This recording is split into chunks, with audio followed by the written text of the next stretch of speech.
Chapter 4 of the Book of Masdaq, the Unsuitability of the Muskitats.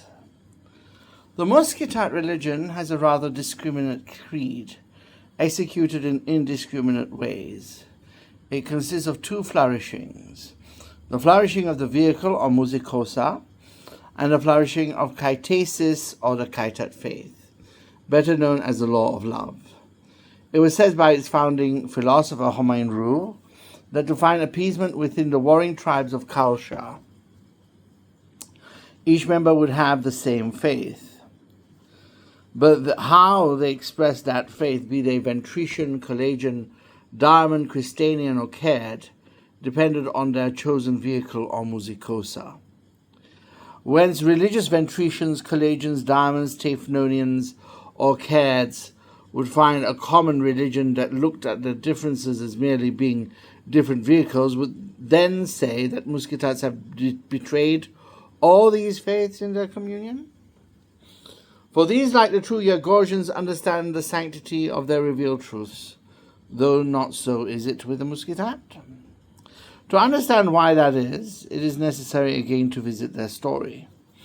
A long time ago, when the Yagorgians split with the faithful of Mingre, the Mingresians became what was known as Diamonds, or keepers of the sacred myth of Sanalaktra. They were known to many as priests. As the West was becoming Yagorgian, the East was becoming Daimanic.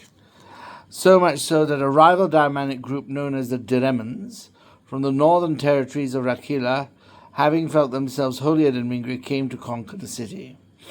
Just before the city was conquered, another priestly class managed the city's affairs. These Diamonds believed that true worship came from what Sanalaktra did rather than who she was. What she did was sit amid a mystical heart that pondered the shape of goodness.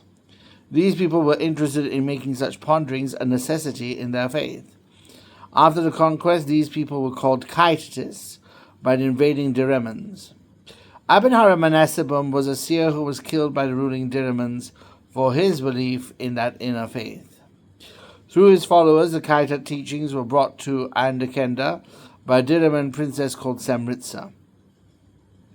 She did not want to marry Diraman Mashaiva, son of Diraman Akadayan, the ruler of Rakila, who was responsible for killing her family due to suspecting them of being Kaitatist supporters.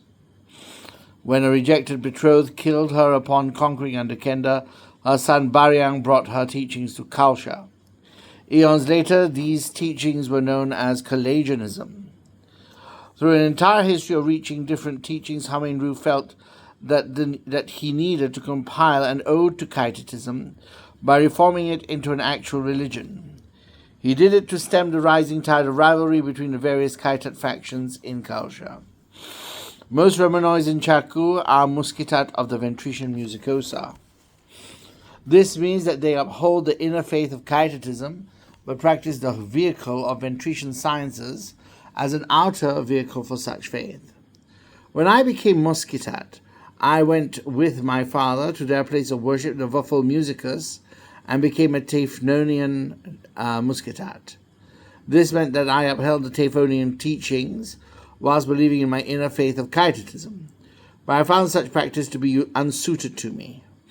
First of all, my choice of Tefonianism was not a choice, but given to me by my father's Tefonian peers. It was they, not me, who would permit me, a former Yagorgian, to become Muskitat. If it was up to myself or my father, I would have been a Ventricianist. But I found in the teachings of Ventricianism more meaning and sense as an authential human being. Ventricianism revealed to me the remarkable stories of our universe's creation through Garuda and King Heraldian's wild adventures. These myths were more real than the teachings of Etherentia, which the Tefonian religion was based on. Yet it was tradition within the Muskitat community to have a council of elders to choose for the Muskitat his vehicle.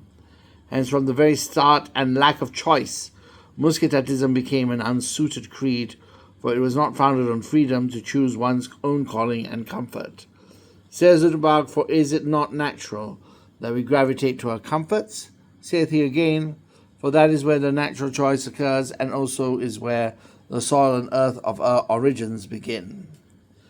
Thank you for listening to Chapter 4 of the Book of Masdaq, which is called The Unsuitability of the Muskitats. Thank you.